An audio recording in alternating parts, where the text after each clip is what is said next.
এখন ওই সিজন আসেনি, পরিপক্কতা আসেনি। ফারুক টাকা ফারুক ভিডিও করছি। আমরা সেই বিখ্যাত নিধিকুণ্ড কমলা বাগানে এসেছি। এগুলো হচ্ছে দার্জিলিং কমলা। আর কিছু এখনো পরিপক্ক হয়নি, যদিও এরা খাচ্ছে টক টেস্ট করবে, কিন্তু এটা শুনেছি পাকলে অনেক মিষ্টি হয়।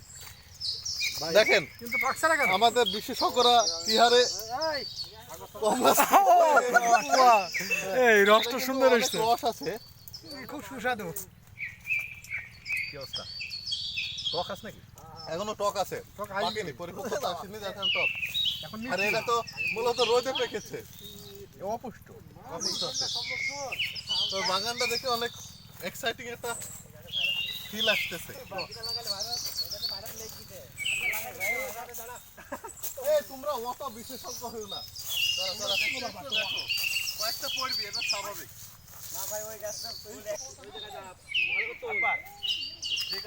বকুল ভাই, আসলে বাংলাদেশে এত সুন্দর সুন্দর ফলের চাষ হবে সেটা কল্পনা করা হয়নি, তাই না?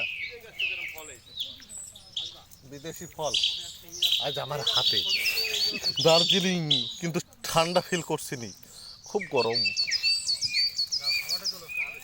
ঠান্ডা